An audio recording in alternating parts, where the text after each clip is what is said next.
Welcome to the beginning and the introduction of this Gitchigumi Pokemon presentation. I'm not really sure what it's called.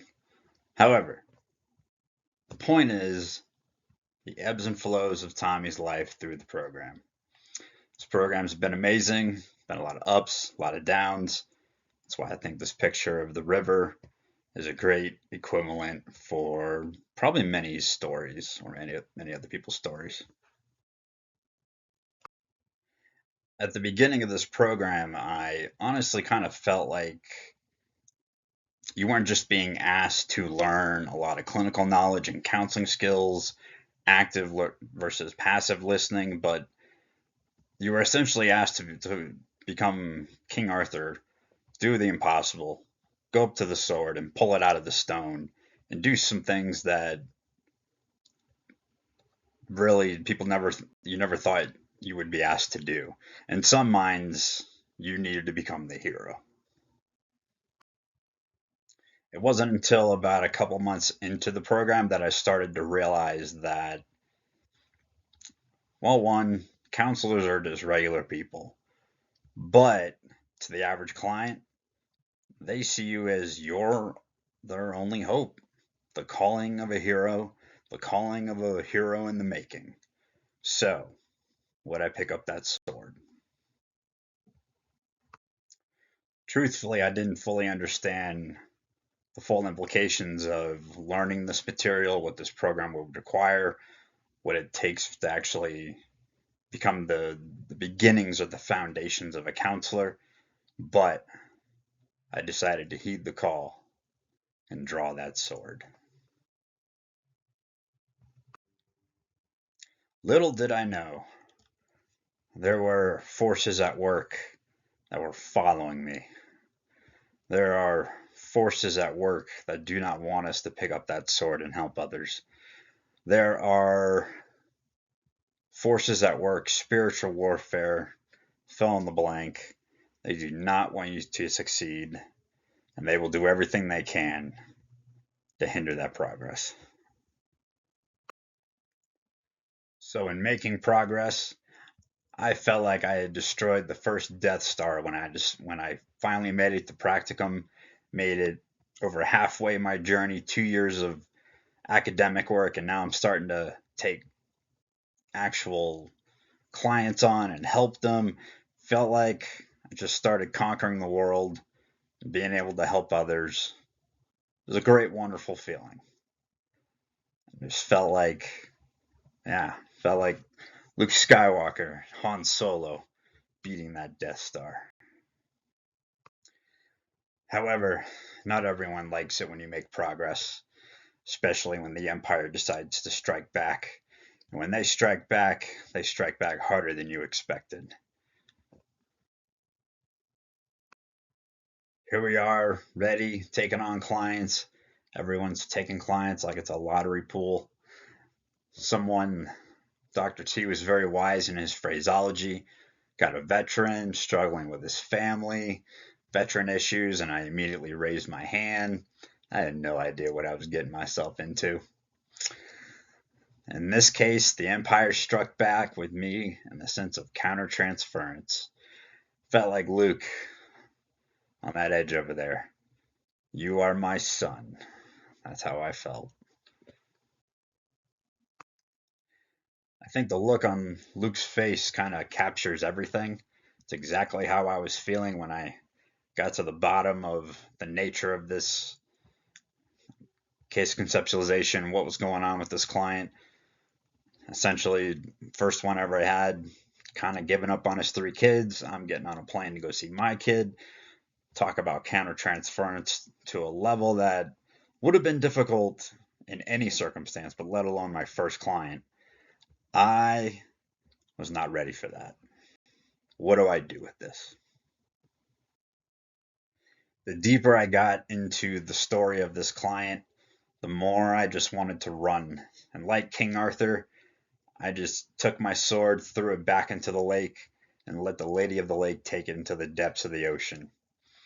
But like Arthur, and in this picture, he's being brought back into the lake by the lady and given a vision of what would happen in the future if he gave up his calling and gave up his sword.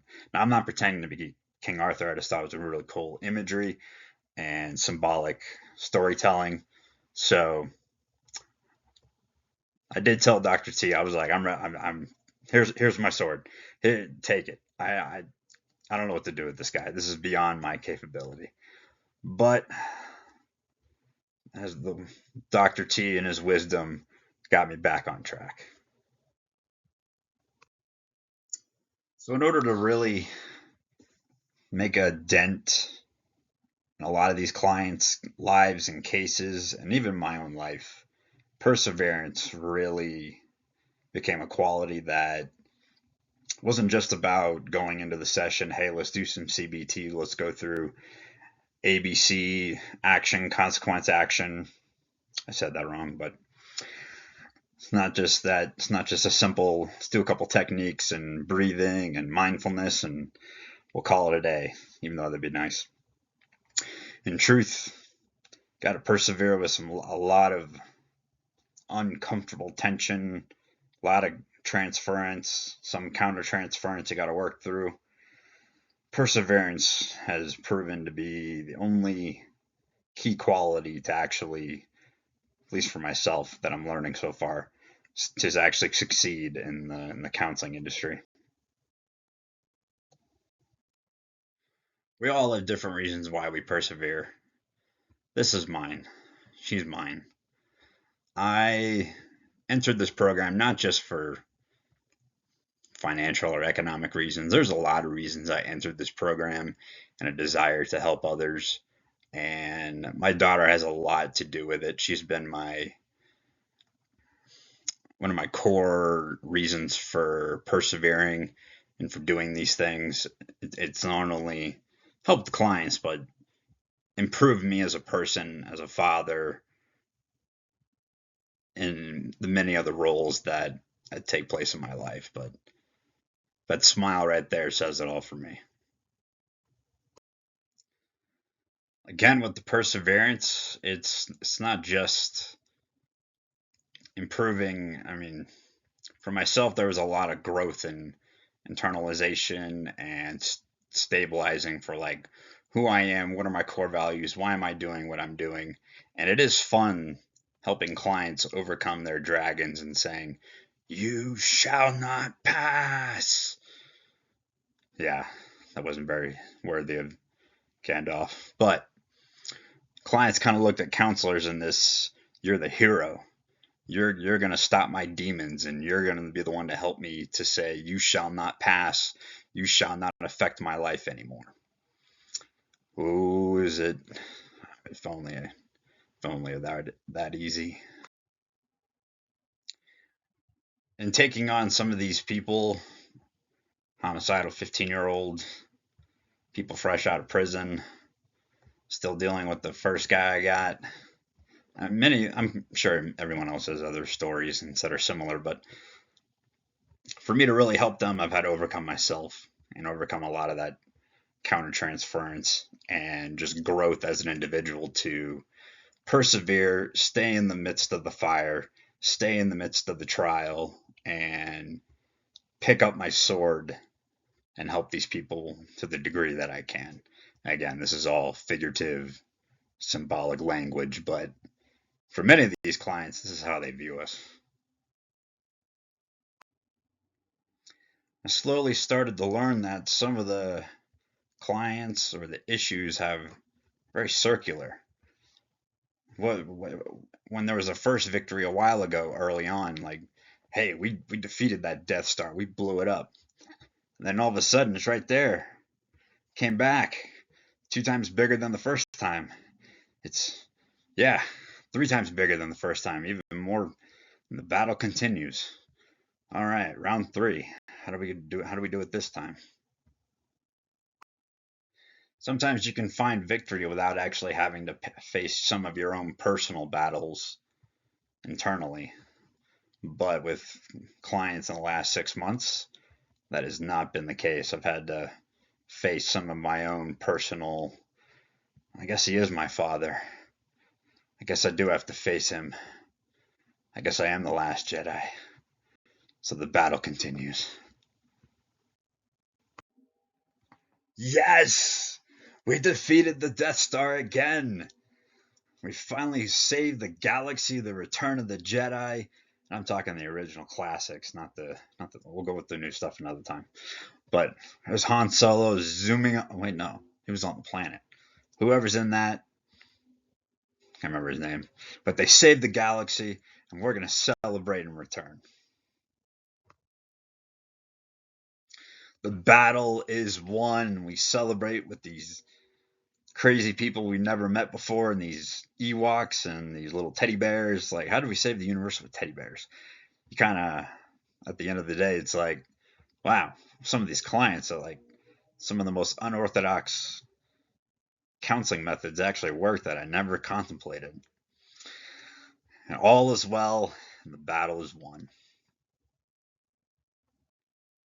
But what happens when the universe is in danger again and everybody's coming to you for help and it's like you've been doing this for the last 30 years?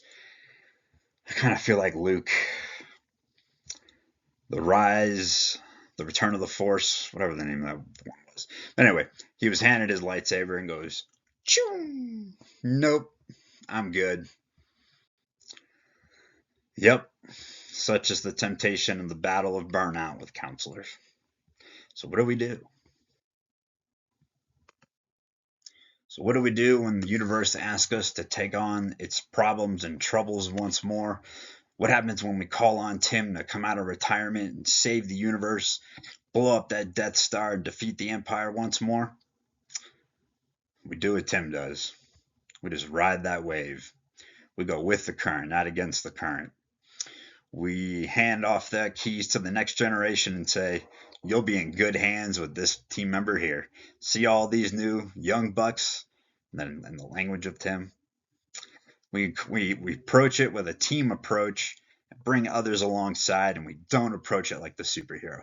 Even though they think we're superheroes, we are human beings that collaborate with others, and that's how we avoid that burnout. We ride that wave. Speak well to it, Tim.